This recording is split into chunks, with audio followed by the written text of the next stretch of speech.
सादर से जय जिनेंद्र। मैं संगीता बेद, गुवाहाटी, असम से। कलम की खनक साहित्य सृजन के इस पटल पर आप सभी श्रोतागण का हार्दिक स्वागत करती हूँ, अभिनंदन करती हूँ। श्रीमती कनक लता जी जैन द्वारा संस्थान की संस्थापिका के द्वारा एक नई पहल की गई है, इतिहास के पन्नों से। इसके तहत हम आपको 16 सतियों की कहानी सुनाने जा रहे हैं। उसी श्रृंखला में महासती पद्मावती की कहानी सुनाने जा रहे हैं। तो महासती पद्मावती कौन थी? चंपा नगरी प्राचीन काल में अंग देश की राजधानी कहलाती थी।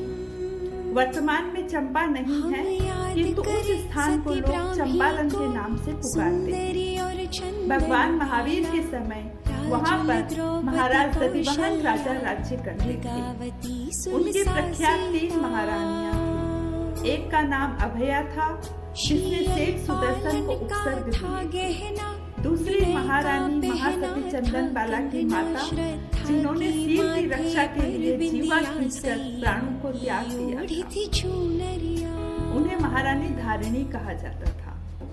तीसरी महारानी थी पद्मावती, जिसका जीवन वृत्त आज हम आपको सुनाने जा रहे हैं। पद्मावती महाराज चेटक की दूसरी पुत्री थी। महारानी पद्मावती सच्ची पतिव्रता व दृढ़ धर्मिणी और प्रिय धर्मिणी के नाम से भी पुकारी जाती थी। महारानी पद्मावती ने एक बार गर्भ धारण किया। कुछ समयांतर से उन्हें एक दोहद उत्पन्न हुआ। वह इस प्रकार है: मैं महाराज दधिवाहन की पोशाक पहनूं, उनका मुकुट धारण करूं, पटहस्ती पर सवार हूं और उत्सव मनाती हुई चंपा की गली गली में घूमती हुई उद्यान में पहुंचूं और महाराज के साथ क्रीड़ा करूं। उपयुक्त दोहद की पूर्ति कुछ असंभव सी जाती। अतः महारानी पद्मावती ने उसे अपने मन में ही रखा। वह हर समय उदास रहती थी। उसके चेहरे की शोभा प्राय लुप्त हो चुकी थी। तो एक दिन महाराज दधिवाहन ने उनकी ऐसी स्थिति देखकर आग्रह पूर्वक पूछा, प्रिय, वह कौन सा कारण है जिससे तुम इतनी उदास रहती हो और दुबली पतली होती जा रही हो? अधिक दबाव डालने पर महारानी ने अपनी बात का सारा भेद खोल दिया। महाराज को बहुत प्रसन्नता के साथ दोहद के विषय में सुना एवं अपने निजी आदमियों को इसकी व्यवस्था करने का आदेश दिया। अत्यंत शीघ्र व्यवस्था की गई एवं दोहद के अनुरूप ही महारानी ने महाराज की पोशाक धारण की। महासती पद्मावती अपने उस गृहस्थ हस्ती पर पट्टहस्ती के ऊपर आरूढ़ हुई। उनके पीछे महाराज दधिवाहन विराजमान हुए और इस क्रम से वह अपने आप में एक अद्भुत सवारी थी। दर्शकों की भीड़ उमड़ पड़ी। उनके हृदयों में हर्ष का पारावार उमड़ रहा था, तो एक और कौतूहल का पारावार भी किसी प्रकार से कम नहीं था। कुछ दर्शक महारानी के विषय में विभिन्न प्रकार की कल्पना संजो रहे थे। कुछ महाराज दधिवाहन के विषय में अपने मस्तिष्क की शक्तियां लड़ा रहे थे, तो कुछ दर्शक उनमें तटस्थ भी थे। वे केवल उतना ही सोच रहे थे कि उनका अपना भावी राजा कोई महाप्रतापी होने वाला है। किंतु सभी दर्शक इस अद्भुत यात्रा को देखने में एक ध्यान से व्यस्त थे। शोभा यात्रा जो ही वन में पहुंची, गजराज एकाएक बिगड़ गया। वह मदोन्मत्त हो गया। उसे अपनी पूर्वकृत क्रीड़ाएं याद आ रही थी। उसके सामने विंध्य अटवी का कदली वन नाच रहा था। उसने महावत को नीचे पटका और गहरे वन की ओर दौड़ पड़ा। महारानी पद्मावती और महाराज दधिवाहन का हृदय कांप उठा। सारी प्रजा और राज्य कर्मचारियों के प्राण सूख गए। शहर के लोगों में हाहाकार मच गया। सब निरुपाय थे। मदमस्त हाथी गहरे जंगल की ओर दौड़ा जा रहा था। उस स्थिति में महाराज ने दूर से राह में झुके हुए बड़ के पेड़ को देखा और महारानी से कहा, प्रिय, देखो, वह बड़ का पेड़ दिखाई दे रहा है। यदि हमारे बचाव के लिए अनुकूल पड़ता नजर आए तो उसे अवश्य पकड़कर हमें अपना बचाव कर लेना है। महाराज ने रानी से बात की। इतने समय में तो हाथी वहां पहुंच ही गया। महाराज तो उस पेड़ की शाखा को पकड़ने में सफल हो गए, किंतु महारानी उस पेड़ की शाखा को नहीं पकड़ सकी। गजराज अत्यंत तीव्र गति से दौड़ रहा था। वह एक क्षण में महारानी को लेकर कहां से कहां घने जंगल में पहुंच घुसा। महारानी पद्मावती पूरे संकट में थी। महारानी अकेली मदांध हाथी पर सवार, घना जंगल सामने, बचाव का कोई उपाय नहीं, फिर भी वह घबराई नहीं। इस प्रकार संकट की बेला में ही धार्मिकता की पहचान होती है। कर्मों की गति भी विचित्र है, जो मनुष्य को कहां से कहां फंसा देती है। आखिर हाथी कितना दौड़ता। इस प्रकार उस भयंकर महाजंगल में दौड़ता दौड़ता हार गया। उसे अत्यंत थकान लगने लगी। वह प्यास के मारे व्याकुल था। उसने अपने सम्मुख एक विशाल जलाशय देखा। जलाशय निर्मल जल से परिपूर्ण था। हाथी प्यासा तो था ही, जलाशय के सन्निकट पहुंचते ही उसने पानी पीने के लिए अपनी सूंड आगे बढ़ाई। अवकाश देखकर महारानी पद्मावती धैर्य के साथ हाथी से नीचे उतर गई। हाथी ने पानी पिया एवं पूर्ववत अपनी गति से अति गहरे जंगल में घुस गया, किंतु महारानी की ओर आंख उठाकर भी नहीं देखा। यह उनके शील और पुण्य का प्रभाव था। हाथी जब आंखों से ओझल हो गया तो महारानी ने वहां से सरक कर घने जंगल में एक गहरे पेड़ की छाया में अपने को टिकाया। उसने अपने मन को धैर्य के साथ चिपकाया और पूर्ववत भगवान का भजन एवं पूर्वकृत पापों का प्रायश्चित करने लगी। इस प्रकार महासती कुछ देर वहां ठहरी और फिर वहां से विदा हो गई। महारानी अपनी गति से गांवों की ओर कदम बढ़ा रही थी। उसने रास्तों में तापसों का एक आश्रम देखा। पूछने पर उन्होंने एक निकटवर्ती नगर की राह बतलाई। वे राहगीरों से पता लगाती हुई उस नगर तक पहुंची। शहर में प्रवेश पाते ही द्वार पर उन्हें साध्वियां मिली। साध्वियों के साथ ही वह स्थानक में गई और उनका उपदेश सुना। उन्हें वैराग्य उत्पन्न हुआ। संसार की अनित्यता का बोध एवं साध्वी श्री से उन्होंने साधुत्व के लिए निवेदन किया। योग्यता समझकर साध्वी श्री जी ने उन्हें दीक्षा प्रदान की, किंतु शीघ्रतावश एक बहुत बड़ी भूल हो गई। महारानी अपने गर्भवती होने की बात साध्वियों को नहीं बतला पाई। यह एक पूर्ण चिंता का विषय रहा। जैसे ही उदरस्थ गर्भ बड़ा स्पष्ट होने लगा, तब साध्वियों को इस विषय में पता चला। महारानी पद्मावती ने अपनी भूल स्वीकार की एवं सभी सत्य घटनाएं साध्वियों के सम्मुख रखी। इस घटना से वहां की प्रमुख महासती विशेष चिंतित हुई। महासती पद्मावती को उन्होंने किसी प्रच्छन्न घर में गुप्त रूप से रखा। समय होने पर एक पुत्र का जन्म हुआ, जिसे शमशान भूमि में विसर्जित कर दिया गया। महासती पद्मावती ने इस कार्य के लिए प्रायश्चित करके अपने आप को विशुद्ध बनाया। इधर उस बालक के पुण्योदय से उस शमशान भूमि में तत्काल संरक्षक आ गया, जो कि चांडाल था। वह उस समय निसंतान था। उसने जो ही बालक को देखा, उसे उठाकर अपने घर ले गया।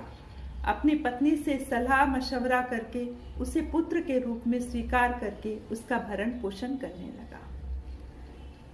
गर्भ दोष के कारण उस बच्चे के शरीर में प्राय खुजली चलती रहती थी।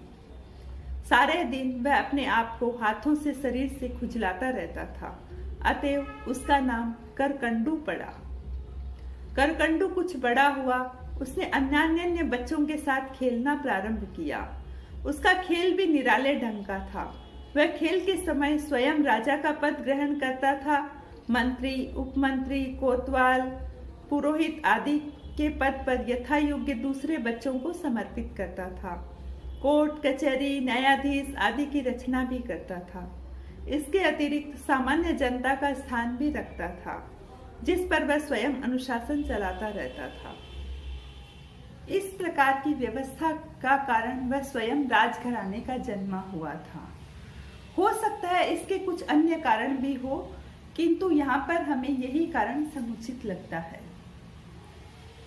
वह क्रम से जब बड़ा हुआ तो अपने पिता के स्थान पर शमशान भूमि में रहने लगा। वह पूरे दिन वहां की रखवाली करता रहता था। एक दिन वह अपनी चाकरी पर तैनात था। उसी समय मार्ग से दो संत जाते हुए दिखाई पड़े। एक ने अपने साथी साधु से कहा, मुनि, पास में जो बांस का बीड़ खड़ा है उसके अंदर एक 7 पोर वाली बांस की लकड़ी है। दूसरे मुनि ने कहा, इससे अपने को क्या तात्पर्य? पहले मुनि ने कहा, यह बात गौर करने वाली है कि यह लकड़ी जिसके पास आएगी वह राज्य करेगा। दोनों मुनियों का यह प्रसंग 2 व्यक्तियों ने सुना, जिसमें एक था करकंडू और दूसरा था एक साधारण ब्राह्मण का पुत्र। तो दोनों ही एक साथ उस लकड़ी को लेने के लिए दौड़े और एक साथ उसको छुआ। तो दोनों में एक प्रकार का द्वंद्व प्रारंभ हो गया। अब दोनों उस लकड़ी के लिए लड़ने लगे। वह कह रहा था कि इस पर मेरा अधिकार है और करकंडू कह रहा था कि इस पे मेरा अधिकार है। इस प्रकार दोनों में काफी तनातनी हो गई। अंत में जब कोई रास्ता नहीं दिखाई दिया, तब कहीं ये दोनों न्याय के लिए महाराज दधिवाहन के पास जाते हैं। उन्होंने कहा कि क्या है इस बांस की लकड़ी में, ये दे दो इस ब्राह्मण को। करकंडू ने कहा कि ऐसे कैसे दे दूं, ये लकड़ी से मुझे राज्य की प्राप्ति होने वाली है। इस प्रकार एक दूध मुहे बालक की तरह इस संवाद को सुनकर सारे सभासद चकित थे। महाराज दधिवाहन ने करकंडू का साथ देते हुए कहा कि अच्छा जाओ, जब तुम राजा बन जाओ तब तुम्हें राज्य मिले तो एक गांव इस ब्राह्मण को भी दे देना। बालक करकंडू को इस मामले को कई दिन बीत गए। जब भी वह जहां जाता था वह 60 गांठ वाली लकड़ी को अपने साथ रखता था। एक दिन वह किसी कार्यवश कलिंग देश की राजधानी कंचनपुर की ओर जा रहा था। वहां के राजा का अकस्मात निधन हो गया। राजा की कोई संतान नहीं थी। प्रजा को इस बात की विशेष चिंता हुई। मंत्रिमंडल मिला और उन्होंने निर्णय किया कि एक हाथी के गले में माला डाली जाए और उसे नगर में घुमाया जाए। तो ये निश्चित किया गया कि यह हथिनी जिस किसी के गले में भी माला डालेगी वही हमारे देश का राजा बनेगा। इस प्रकार सहस्त्रों सहस्त्रों व्यक्तियों से परिवृत सूंड में माला लिए हुए वह हथिनी नगर से बाहर आई। इधर करकंडू भी थका हारा धीरे धीरे कंचनपुर की ओर अग्रसर हो रहा था। वह जो ही हथिनी के सामने पड़ा, उसने तत्काल ही उसके गले में माला डाल दी और उसने राजा को अपनी पीठ पर बिठा लिया। मंत्रिमंडल एवं नगर निवासियों द्वारा उसे अपने राजा के रूप में स्वीकार कर लिया गया। करकंडू आगे चलकर एक दिन महापराक्रमी और महाप्रतापी राजा सिद्ध हुआ।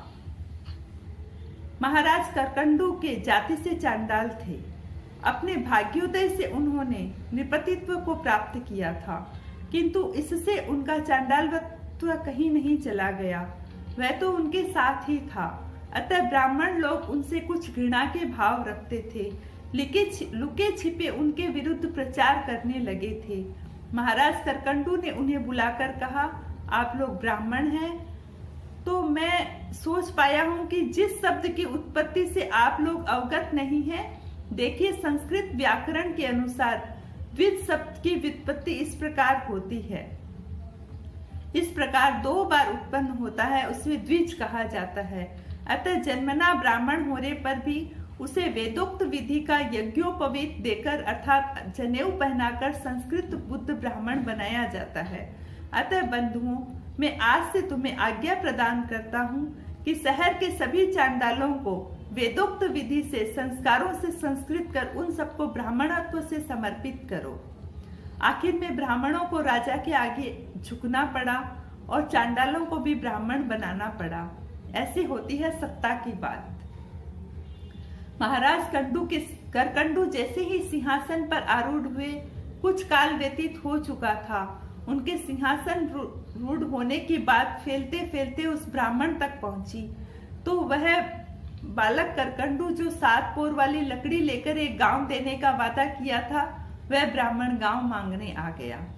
उसने कहा कि मैं तुम्हें गांव क्यों दूं? महाराज दधिवाहन ने तुम्हें गांव देने को कहा है, जाकर उनसे ही तुम गांव की मांग करो। तो उसने महाराज दधिवाहन को पत्र लिखा, मैं आज्ञा करता हूँ आप अपने राज्य की धरती से एक गांव की धरती इस ब्राह्मण को दे दें, क्योंकि उस विवाद के अंतर्गत आपने ही ये फैसला दिया था।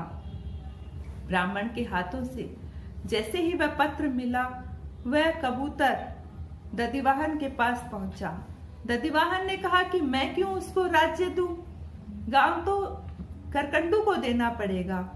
इस प्रकार दोनों ने बात नहीं मानी तो युद्ध की बात थम गई। महाराज करकंडू ने अपनी रक्षा के लिए तत्क्षण ही युद्ध के मैदान में आ डटे और इधर महाराज दधिवाहन भी अपने सैन्य दल के साथ आ गए। एक अत्यंत साधारण बात के लिए नरसंहार का मोर्चा मंड गया। दोनों में युद्ध की बात का जैसे ही पता चला तो सती पद्मावती युद्ध स्थल पर आने का निर्णय किया। दोनों राजाओं में युद्ध के किनारे पर था। महारानी पद्मावती को इस बात का पता पड़ा। वे गुरुणी जी से आज्ञा प्राप्त करके दोनों के खेमों में पहुंची। धर्मोपदेश देकर उन्हें पिता पुत्र के संबंध में जानकारी दी और दोनों के बीच में बीच बचाव करके युद्ध की हिंसा को उबार लिया। चिरकाल के बिछुड़े पिता पुत्र दोनों गले मिले। महाराज दधिवाहन के हृदय में हर्ष का समुद्र हिलोरे ले रहा था। महाराज दधिवाहन ने चंपा और कंचनपुर दोनों स्थानों का राज्य भार करकंडू को सौंपकर सदा धर्म में व्याप्तशील में रहने लगे। इधर महारानी पद्मावती ने भी युद्ध दृढ़ संयम का निर्वाह कर जिस कार्य के लिए उद्यत हुई उसे सफलता के साथ संपन्न किया। इन्हीं शुभ भावों के साथ ओम अरहम।